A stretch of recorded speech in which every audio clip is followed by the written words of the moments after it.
Hi, Alvin DeLeon here, and you are watching episode 50 of the 3-Minute Health Tip. In this episode, I'm going to talk about anxiety.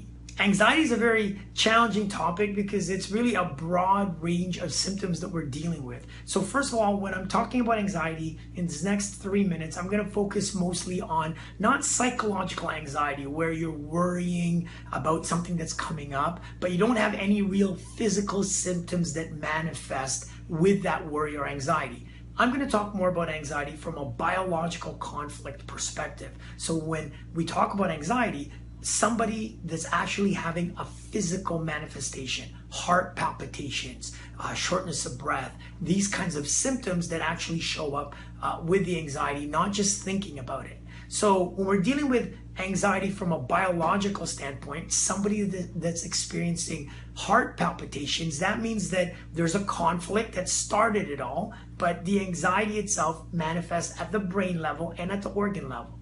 The organ that's affected is the heart muscle, also known as the myocardium, that creates that heart palpitation, a really fast heartbeat, strong heartbeat. Sometimes you can even feel it in the neck. So that's what we're talking about with biological anxiety. And this anxiety is usually related to a conflict, an event, a specific thing that happened that started this biological program and started you experiencing these anxiety symptoms.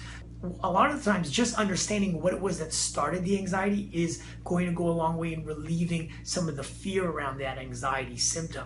And so when you're looking for a conflict, you need to identify an overwhelming negative stress conflict.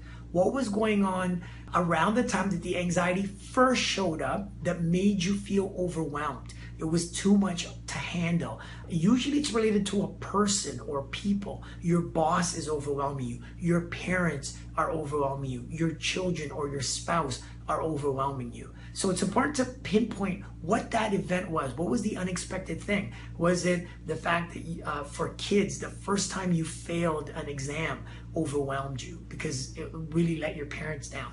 Somebody picking on you at school, making fun of you, bullying you was an overwhelm.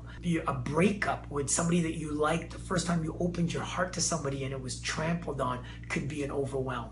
And that starts to lead to these heart palpitations that you get reminded about every time there's a reminder of that original overwhelm of that person. Then you start to get the symptoms and you start to get anxious. So one of the first things is identifying what it was that started the anxiety in the first place. And then you can work with that. Again, identifying the overwhelm in your life, who it's related to, is really a key first step in being able to deal with anxiety. The second step, so that's the awareness part of it, being aware of the overwhelming negative stress in your life. B, you've got to break away from your old pattern of behavior. That means that in the past, prior to watching this, you didn't even know what caused your anxiety. You didn't know it was related to an overwhelm at work, a financial issue, a relationship issue. Now that you do, it's important to change how you handle the symptoms when the anxiety does show up. Maybe before you try to go to your room, you try to take a walk, whatever you do, now that you understand that it's related to this incident at school or at work or with my family, it's important to change what you're going to do next. Listen to music if you never used to do that. Call up a friend. Go watch something funny. Go for a walk or a workout to calm that anxiety down. But before you do that, it's important to understand this showed up today because I ran into that person that created my initial overwhelm. Okay, you need to understand why. And then that's the A and the B. And then the C of changing your perspective. How do you really look at that situation differently? How can you outgrow that perspective that first created that anxiety? You know, if it's an anxiety around school, around grades, how can you look at the fact that your identity is not defined by your grades, that your parents, your loved ones, they're going to support you and love you regardless of your marks or your grades? If it comes to a relationship issue, how can you look at it that that was a learning experience, that obviously if they don't want to be with you, why would you want to be with them? And that it's probably for the best, that there's the right person is still out there that you just haven't found yet. And so being able to look at our situations differently to change our perspective is going to help in hopefully overcoming some of these anxiety symptoms. The ABCs of anxiety relief: become aware of what the emotional conflict is that triggered the anxiety. Usually it's related to an overwhelming negative stress regarding a person or people.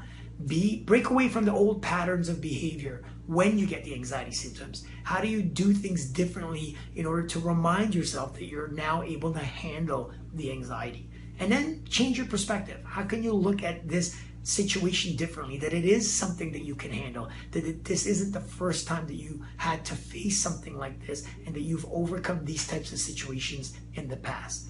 So there you go. It's a little bit of a longer health tip for the 50th episode. I hope that the ABCs of anxiety relief is valuable to you. I want to thank you, as I mentioned earlier, for your attention, and I'll catch you on the 51st episode.